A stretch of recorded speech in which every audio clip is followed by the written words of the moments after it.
Bem, voltamos com o Direto ao Ponto desta quinta-feira, hoje conversando com o empresário Tito Alfredo Schmidt, que é presidente da ENFLO e também da CDL de São José, município localizado na região metropolitana da capital. Presidente, começou uma comissão integrada inclusive por um senador catarinense, Luiz Henrique da Silveira, ex-governador, nessa comissão para jogar para frente a reforma política.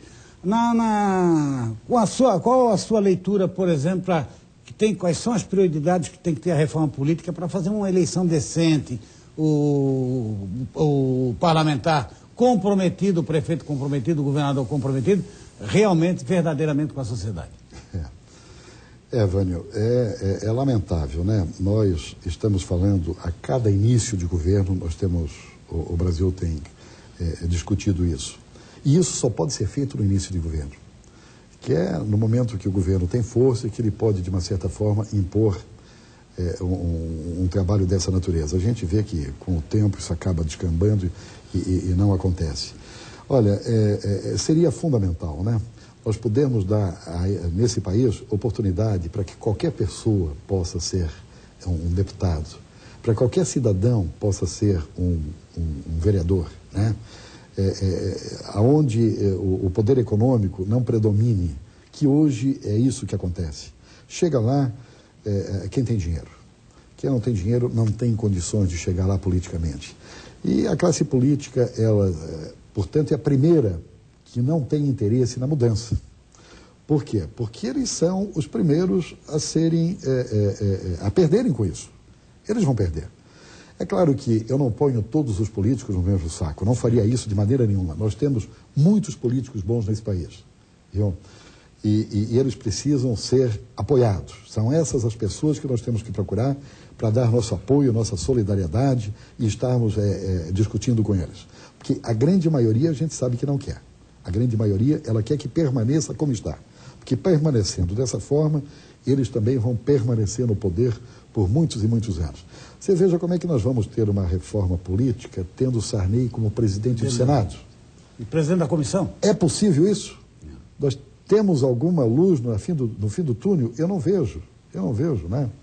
Aí está lá os dois ex-presidentes da República, Fernando Collor e Itamar Franco, estão lá envolvidos com isso também. Eu estou muito cético com relação à possibilidade de termos uma reforma política que realmente mexa com as estruturas dessa mudança toda, né? Mas, de toda forma, como esse processo está se iniciando nesse momento, talvez nós devêssemos aguardar um pouco mais para ver como é que ocorre as próximas semanas e ver o que realmente acontece. Mas ela teria que ser profunda, né? Até para não acontecer a vitória de muitos candidatos que tivemos esse ano. Quer dizer, voltaram para o... Você veja, nós vamos falar dos políticos, nós não temos que falar do nosso povo também? Como é que se elege alguns candidatos que estão lá com a ficha suja, que todo mundo conhece? Não preciso eu dar nome aqui, eu também não pretendo aqui dar nome hoje, mas que a população toda sabe, que a imprensa publica cada dia, sabe quem são, e continua votando neles. Como é que a população exige da classe política alguma coisa a mais se ela continua votando em algumas pessoas que já deveriam estar fora desse processo há muito tempo? Eu não consigo entender isso. Quer dizer, as pessoas, elas esquecem facilmente, elas não lembram mais quem aprontou aí há 2 anos atrás, que faz pouco tempo. Aliás, ela não sabe nem em quem ela votou há 2 anos atrás. Ou na eleição do ano passado. Ou na eleição do ano passado, agora, 4, 5 meses atrás. Então, é muito difícil, é muito difícil. Por isso é que nós, na ENFLO, resolvemos fazer no ano passado uma campanha de conscientização da classe empresarial. Por que nós estamos? Nós estamos fazendo, evidentemente, na classe empresarial, mas ela é válida para toda a sociedade. Eu digo classe empresarial porque as nossas associações são empresariais. Mas a população toda precisa saber em quem está votando, quem são essas pessoas e cobrar, acompanhar, né? Depois que eles tomam posse. E depois eles esquecem.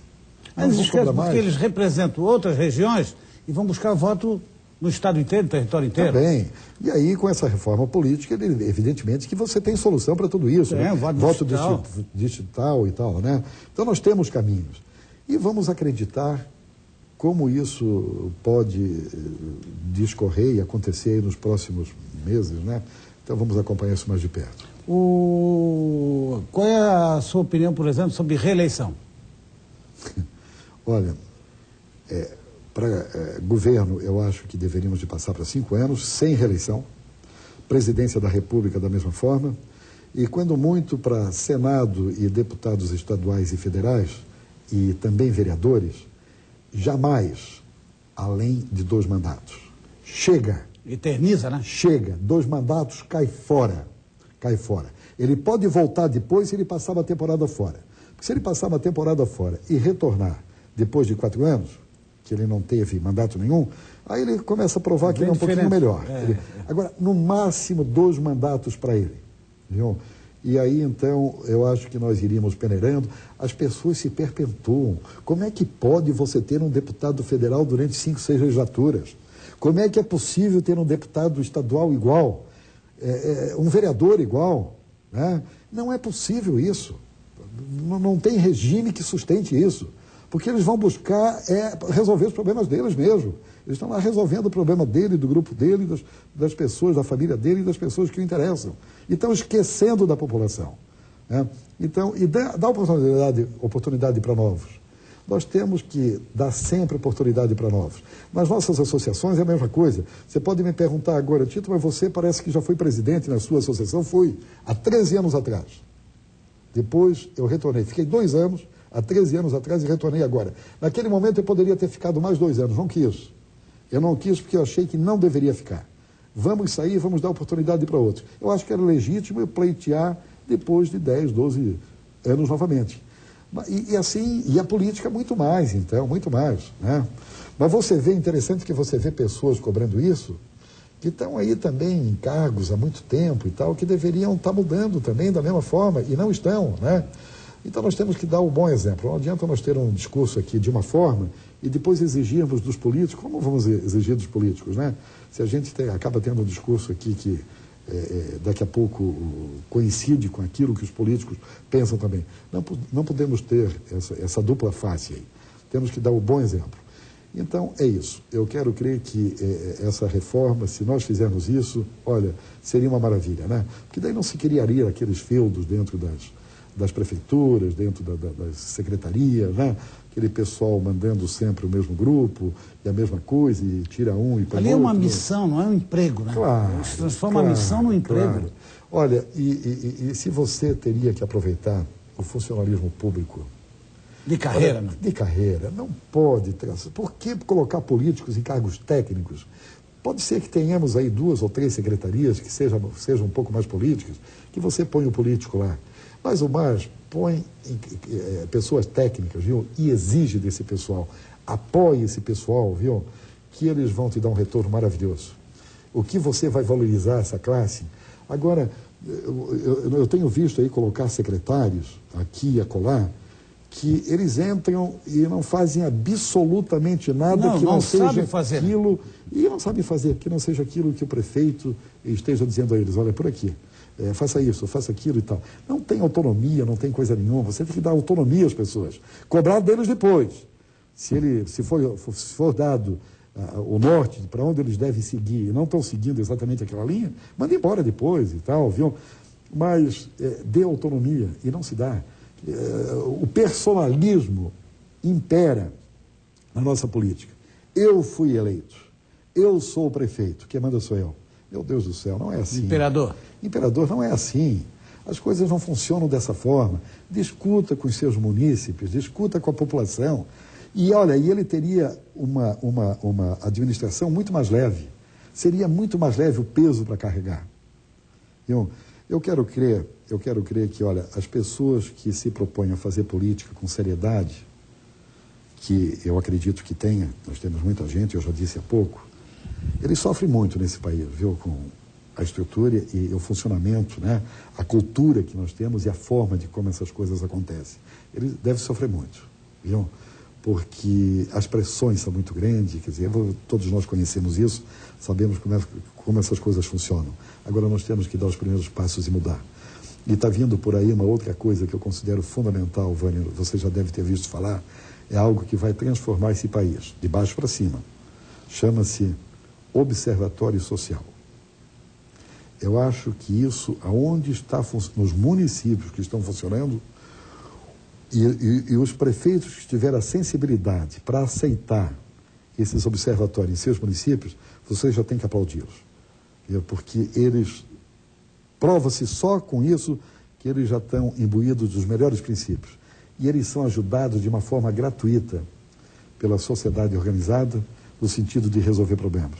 Eu tenho visto alguns prefeitos dizerem o seguinte: olha, eu não consigo fazer nada lá na minha prefeitura, que está difícil, não consigo mandar o pessoal embora, porque eles têm o emprego garantido e tal, e aprontam e tudo mais. Que nada, é que não se faz uma política adequada. Isso tudo dá para mudar, tudo dá para melhorar, dá para separar o joio do trigo, dá para separar tudo isso, né? E é só querer. Mas os interesses fazem com que as coisas continuem da mesma forma. Ficam acomodados, é melhor, e né? continuem como estão. É lógico, é isso que infelizmente acontece. Uma outra podridão do Brasil é a ONG, né?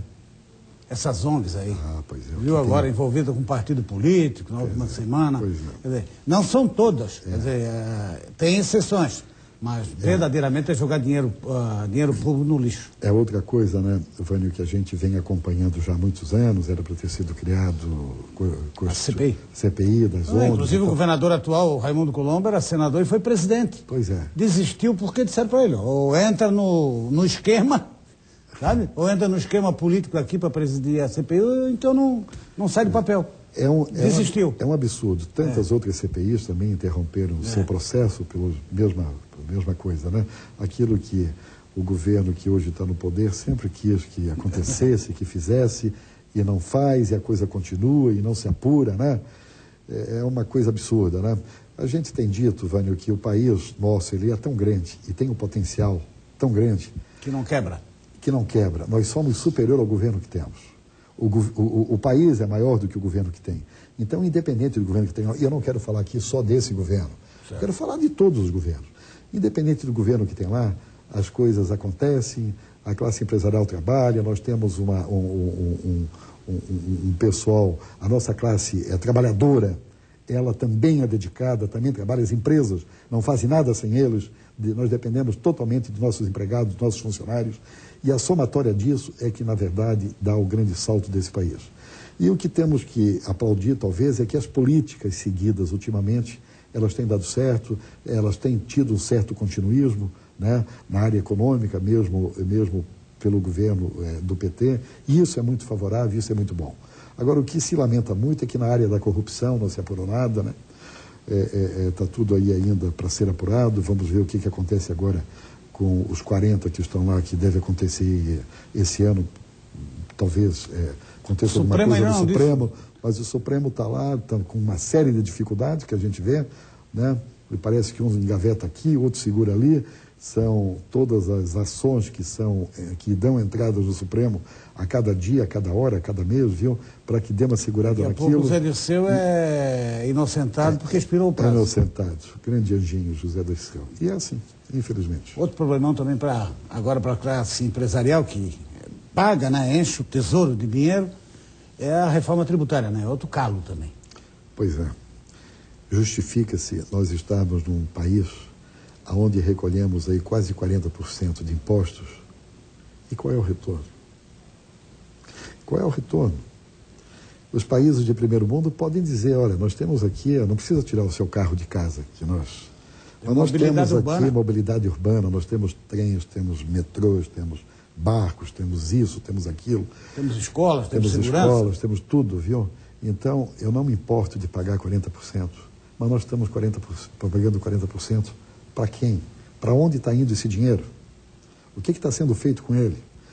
Quanto desse dinheiro chega exatamente lá no final da linha para ser aplicado dignamente na educação, na saúde, na mobilidade, que são os pontos principais aí dos nossos governos e eles deveriam estar tomando conta disso? A gente não sabe. Cada vez querendo mais. Tínhamos uma CPMF que era para cuidar da saúde e aquele dinheiro foi desviado todo da saúde. Ficava alguma coisinha lá, quando o objetivo principal era a saúde, era 100% para a saúde quando foi criado. Depois eles vão desvirtuando, tira para cá, cobre uma coisa aqui, cobre outra lá, e ninguém diz nada, e o povo não cobra. Conseguimos, de uma certa forma, a sociedade toda unida, darmos um basta para a CPMF. No entanto, agora está se falando novamente que ela deve voltar. Então, aí está tendo reuniões e tudo mais, porque o problema da saúde. Mas, meu Deus do céu, o problema da saúde tem que ser resolvido com a própria arrecadação que o governo já tem. Não, e que é grande. E gerenciamento é gestão. É gestão. É somente isso. E as coisas não acontecem. Então, isso nos preocupa demais. O senhor, como empresário, por exemplo, a sua empresa vai bem, tem superávit, não vai fazer empréstimo. Daí o governo tem essa mania de dar às estatais para fazer empréstimo daqui, empréstimo. Olha, a conta do governo, né, de uma forma bem simplista, assim, Vânio, não é diferente de uma conta de uma família. Nossa, de todos nós aqui. Se eu ganho 1.000, eu não posso gastar 1.000. Eu tenho que gastar 800 e guardar 200, de alguma forma. O governo, da mesma forma. Né? Ninguém faz milagre. Se o governo tem uma arrecadação de 1 bilhão, ele tem que gastar no máximo 1 bilhão, porque o governo realmente ele tem que gastar tudo, mas não precisa gastar mais do que arrecada, porque isso vai estourar, é uma questão de tempo. Né? Assim como estoura o orçamento das nossas famílias, se nós não tivermos isso devidamente equacionado. Né? E nós estamos aprendendo isso. Eu acho que nós estamos aprendendo, é uma mudança de cultura, é uma mudança de mentalidade, é uma mudança de paradigmas, e esperamos que possamos ter aí dias melhores nos próximos anos. O senhor acha que um imposto único resolve essa carga de 40%? Veja, eu particularmente, eu sou favorável. Eu devo te confessar, Vânia, que eu não sou um especialista em impostos, eu não tenho um conhecimento profundo disso. Mas tive a oportunidade de ouvir muitas pessoas, das quais a gente acaba acolhendo as informações que recebe, e você acaba percebendo que tem caminhos, que é um caminho, que pode ser seguido. Né? Todo mundo se assusta a princípio, como é que essa transformação seria feita, me parece que esse seria o principal problema. Escuta, mas na hora que nós abandonarmos todos os outros recolhimentos aqui, quando que nós vamos colocar a mão no dinheiro que está entrando lá numa conta só, e como é que vai ser dividido tudo isso? Isso tem que ser estudado melhor, né? Mas eu quero crer que seria uma grande saída. É uma grande saída. Né? É uma grande saída. Ou então diminuir também. Ou diminuir. Nós nunca vamos ter um imposto único no Brasil. Nós vamos ter aí talvez uns 4 ou 5 impostos, o que já seria maravilhoso. Porque hoje, Vânio, tem mais de 80. Com taxas e tudo mais, chega a mais de 80. Quer dizer, é uma loucura, né? Como é que um empresário pode trabalhar tranquilo nesse país? Como é que um jovem que está saindo da universidade, ou mesmo que tem o espírito de empreendedorismo, e que está querendo montar um negocinho, por mais simples que seja, por menor que seja, como é que se sente motivado quando vê um problema desse de impostos? Ele fica maluco. Ele, quando vê esse problema, ele desiste. Aquela volúpia, aquela vontade que ele teria para ser empreendedor e para montar um negócio, e criar 3 empregos aqui, mais 4 ali, né, pôr a família dele toda para trabalhar, ele fica assustado. E quanta gente nós temos observado que entram nisso e acabam, depois de 4, 5, 6 meses, 1 ano, perdendo o dinheirinho que colocou, né? Tanta gente que saíram de suas empresas, que venderam algum bem da família e tal, montaram seus negócios e não deram certo. Porque eles não têm, na verdade, essa visão e essa orientação do empreendedorismo. Hoje nós já temos o SEBRAE, que está aí, temos as universidades, temos as associações como a nossa, que orientam a pessoa que quer montar um negócio, para que ele não perca o dinheirinho dele, e para que ele conheça e saiba de todos os riscos que ele está correndo. Né? Vamos orientar esse pessoal todo, estamos fazendo isso já há muito tempo. Né? Só no entusiasmo, porque senão ele perde tudo que tem e aí ele vai viver de quê? Vai fazer o quê? Né? É por isso que muitos preferem a informalidade, né? Exato. E que agora... Mas aí não tem benefício, né? Pois é, Vânia, mas nós tivemos aí a lei da empresa individual, que foi aprovada ano passado, olha, que colocou milhares de pessoas no mercado que viviam na marginalidade e que voltaram para o mercado. Essas pessoas é que têm que ser orientadas, né? Eles já estavam dando certo nos negocinhos deles, mas ele tem que se tornar cidadão. E cidadão ele só se torna a partir do momento que ele está formatizado o empreendimento dele. Que ele está lá recolhendo o INSS dele e que pode se aposentar amanhã ou depois, pode dar uma segurança para ele e para a família, né? Porque nada disso havia, nada disso existia. Então, essas coisas realmente começam a melhorar. Foi um grande avanço que tivemos aí com essa nova lei e foram milhares e milhares que entraram no Brasil inteiro, montando suas empresas pequenininhas. oficializando, tem uma despesa hoje pequena de R$60, 58, R$60, é muito pequeno, onde os contadores têm que fazer tudo isso de graça. Está se dando uma grande oportunidade para que todos possam realmente oficializar aquilo que até então não era, né? Presidente, os negócios. Antes de encerrar o programa, o que já que você falou em empreendedor, o que a Enflo oferece até para manifestar assim o interesse de ter um novo associado? Olha, a Enflo oferece uma gama de serviços muito grande a seus associados. E quando eu digo aos seus associados, é exatamente o associado que necessita, aquele associado menor, que é o que é característica do nosso associado da nossa região. Nós temos aqui 15 ou 20 empresas, viu, que todo mundo conhece. Nós sabemos quais são os donos, as empresas maiores, somos amigos deles, sabemos o que fazem. Mas, Vânio, existem milhares de empresas na nossa região, e aí eu falo só de São José. Só de São José, Vânio, para você ter ideia, nós temos de 12.500 a 13.000 CNPJs na junta comercial do município de São José. Nós, na Enflo, temos apenas 2.600 associados. Olha o campo que tem aí para crescer. É claro que nós podemos dizer que talvez ainda tenhamos aí umas 2.000 empresas dessa que não estejam operando, né? Uma está saindo do mercado, a outra está entrando no mercado, mas em média tem dado isso. Então, tem um campo muito grande para crescer. E essas empresas pequenas é que precisam de entidades como a nossa, que é a sua pergunta. Preciso dos cursos de capacitação que nós temos lá dentro, nas mais diferentes áreas, que funcionam das 8 da manhã às 11 da noite.